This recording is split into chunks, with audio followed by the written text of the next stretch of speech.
Hey cruisers, and welcome aboard the Otter Travels. I'm Dylan, and today we're diving into the 9 big changes coming to Royal Caribbean's newest megaship, Star of the Seas.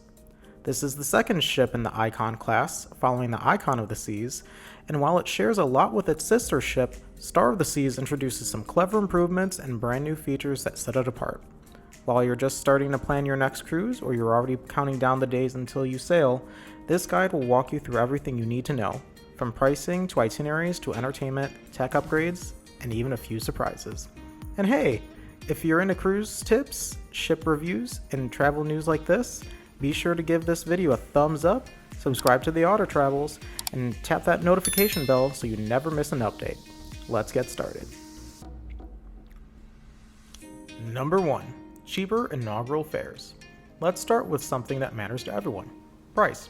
When the Icon of the Seas launched, fares were sky high. It wasn't uncommon to see interior rooms going for around $2,500 per person. That's the price you pay for sailing on the world's newest class of ship, and for being among the first. But things are different with Star of the Seas. Because Icon has already tested the waters, so to speak, Royal Caribbean is launching Star with significantly more competitive pricing. For example, in September of 2025, less than a month after launch, base fares for inside cabins are starting around $1,300 per person. That's nearly half the cost, making this the perfect opportunity for budget-conscious cruisers to try out an Icon Class experience without the Icon Class price tag. Number 2. New homeport, Port Canaveral. Another major change you'll want to consider before booking is where the ship is sailing from. While Icon of the Seas sails out of Miami, Florida, Star of the Seas will be calling Port Canaveral home.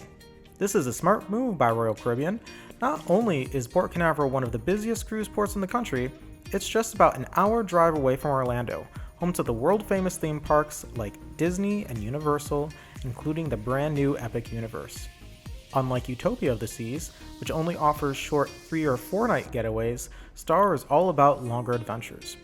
We're talking about week-long itineraries to the Eastern and Western Caribbean, so if you're planning a full vacation and want more than just a quick escape, Star offers a more fulfilling cruise experience with a wider variety of destinations, from St. Kitts to Cozumel to Phillipsburg, St. Martin, and more.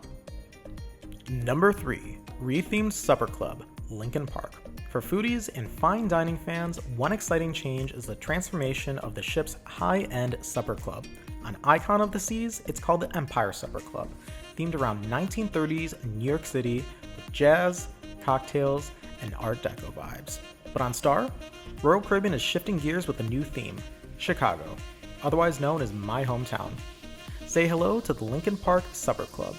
This $200 per person experience reimagines the entire vibe, from the cocktails to the decor, to reflect Chicago's rich culture. The menu features refined dishes like crab ravioli, steak tartare, prime rib, and even a nod to Chicago's sweet side with the Palmer House brownie. If you ask me, it should be a Portillo's chocolate cake shake, but what do I know? If you're looking to splurge on a date night or a once-in-a-cruise indulgence, this one's worth booking ahead. Number 4. Facial recognition cabins. Royal Caribbean is always pushing tech boundaries, and Star of the Seas introduces something that might feel straight out of the future: facial recognition stateroom entry. That's right, no more fumbling for your SeaPass card or your phone to get into your room, or WOW band. A small number of staterooms will pilot this feature, allowing guests to unlock their cabins simply by walking up to the door. It's a test phase right now, but if all goes well, you can expect to see this tech expand around more rooms, and potentially even the rest of the fleet in the future. If you're someone who loves early access to the newest innovations, this is definitely something to watch out for.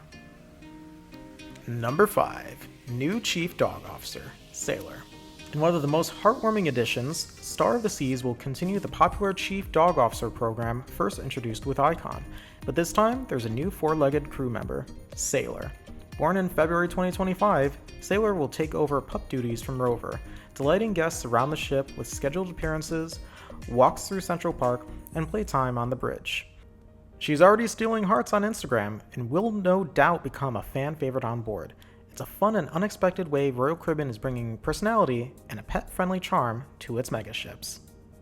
Number 6. Revamped Surfside Neighborhood.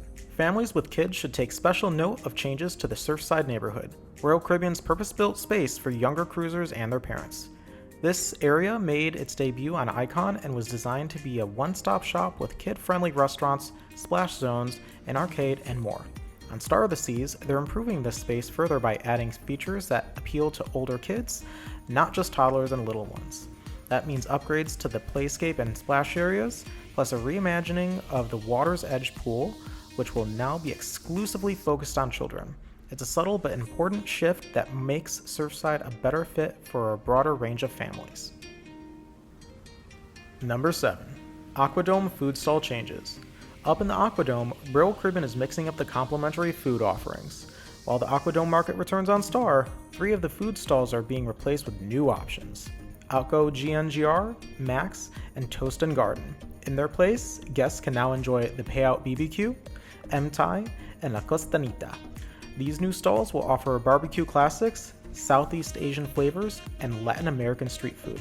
It's a great way to keep things fresh, literally and figuratively, for returning guests who have already cruised on Icon. Number 8. New shows on board. Entertainment is one of the things Royal Caribbean does best, and Star of the Seas is pulling out all the stops. The main theater will debut a brand new headliner, Back to the Future the Musical. While it won't be an exact replica of the Broadway version, it's based on the iconic 1985 film and will feature the largest orchestra at sea. The Aqua Theater will host an all-new diving spectacle called Torque, which Royal Caribbean says includes the most synchronized swimmers ever featured in one of their shows. And on the ice, a new production called Soul will light up the rink with aerial stunts, high-energy dance, and a storyline that follows the sun's path from coast to coast. As always, these shows are included in your cruise fare. Just make sure that you book it on the Royal Caribbean app either before your cruise or the moment you get on board. And finally, number 9, one extra hot tub. Finally, let's talk about a small but meaningful upgrade. Star of the Seas will feature one more hot tub than Icon. This might not seem like a big deal at first, but when you're sharing a space with over 5,000 passengers, every extra relaxation spot counts. The hot tub was originally planned to be on Icon, but was cut due to weight concerns. After reevaluating the design, Royal Caribbean realized that they could have kept it, so they've added it to Star from the start. More space to unwind with an ocean view? We'll take it. So there you have it, 9 big and exciting changes that make Star of the Seas a standout ship in the Icon class lineup. From cheaper fares and upgraded entertainment to smart tech and a furry new crew member, Star brings something for every type of cruiser. If you enjoyed this video, hit the like button and subscribe to the Otter Travels, and ring the bell so you don't miss our next cruise update. And if you're already booked on Star of the Seas, drop a comment below. We'd love to hear what you're most excited about. I know I'm excited for the showcase sailing on August 16th, 2025. Until next time, I'm Dylan. Thanks for watching and happy cruising.